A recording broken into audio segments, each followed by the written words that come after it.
Hey guys, Entertain House here. Videos will be back to normal shortly for the NRL season, which kicks off in 20 days. So here are my predictions for the 2019 ladder under this paper.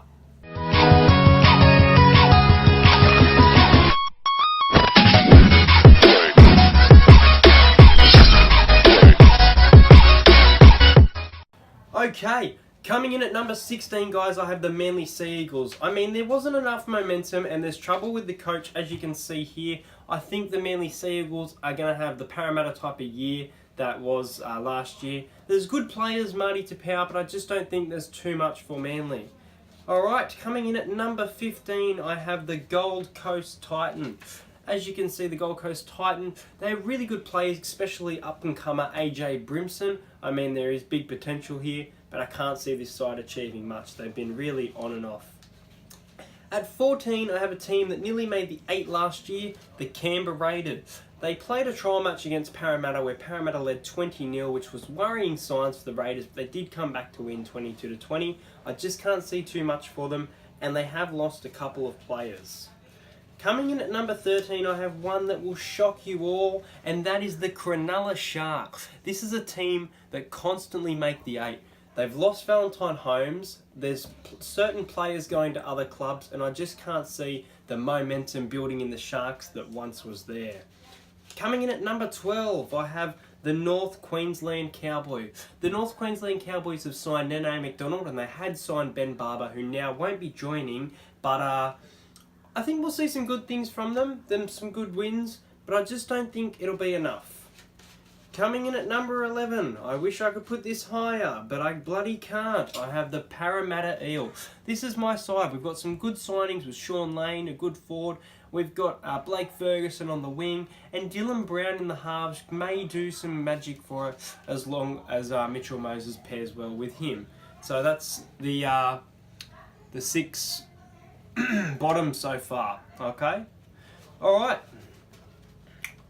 Coming in at number 10, I have the New Zealand Warriors. The New Zealand Warriors managed to make the 8 last year. They've now lost Sean Johnson, going to the Cronulla Sharks, which is a big signing for them, but I can't see the Warriors making it past above top 10. 10th spot is a good spot for them to finish this year, in my opinion. Coming in at number 9. Now, this one might surprise you because it's one of the favourites for the Wooden Spoon, and they weren't great last year, but I think the Canterbury Bulldogs are going to have a really good year. They could make the 8, I could be wrong, but I really do see a lot happening for the Bulldogs. It's a lot of wins, but like the Tigers last year, just making it outside the 8 in that 9th spot. Alright guys, we're now getting on to the top 8. In the top 8, starting at 8th spot, I have a team that did not make the 8 last year, but I think they've got some momentum, and I think this may be Robbie Farah and Benji Marshall's last year. I've got the West Tigers. I think the West Tigers can produce some good moments and enough moments to make the top 8 in 2019. Alright, coming in at number 7. A lot of people who I have seen on YouTube, I mean, you guys are probably checking out other ladder predictions, have put the Rabbitohs as a grand final spot. Now, I think it's possible, but I think the Rabbitohs are going to finish 7th. So, I mean, really great year last year, and don't get me wrong, a lot of potential, Wayne Bennett, but these are just my honest predictions. Coming in at number 6, someone who hasn't made the 8 in a while that might shock you all. Kaylin Palmer is a standout player, and these guys have some really good big guys who are doing big things. I think the Newcastle Knights are undoubtedly going to make the top 8 this year. That's my big call. That I hope I get right. Coming in at number 5, I have the Melbourne Storm. The Melbourne Storm have now lost Billy Slater, but you've still got players like Cameron Smith, Suasi Vunivalu, and Josh Addo-Carr, of course, who is the favourite for top try scorer, and I will speak about my top try scorer in a moment. At number 4, I have the Brisbane Broncos. This is a team that I am not a big fan of, and I mean, most years I thought they were going to get the wooden spoon last year, send Wayne off with a spoon, but now they have Anthony Seibold and they're a good side. My big call of the year, Corey Oates as top try scorer. Not just for Broncos, all up. Now we get into the top 3. Number 3, the Sydney Roosters.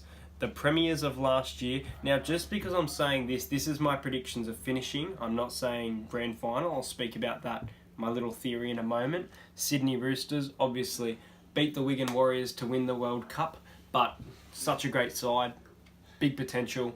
We'll see. Number 2, I think, and I will put a bet on it, this side has the potential to be a big premiership threat, and that is the Penrith Panthers. They've changed coach. They've had a lot of games last year in which they came back to win, and I think we're going to see them winning a lot of games this year, not even coming back, winning from the start, just a dangerous side. If I had to pick one of these teams to watch out for, I would go the Penrith Panthers. Now, my number 1 spot, as you can tell by now, let's get rid of that paper so we can show you guys the ladder. There's one team I haven't mentioned. This might surprise you because they always seem to slip away when it comes to finals. But I think that the minor premiership will be claimed by St George Illawarra Dragons. I don't know what it is making me think this, but players like Dufty, Widdop before he goes to England, I think they're going to have a massive year, and I think it's just going to be phenomenal. If I had to pick, I would say that the grand final will be the Panthers against the Roosters, and the Panthers take it out, or the Panthers against the Broncos. You know what? My big call of the year, let's say the Panthers are going to win the premiership. I can't say by points at the moment. We'll get to that later. But here is my 2019 ladder, and I hope you guys enjoyed this video.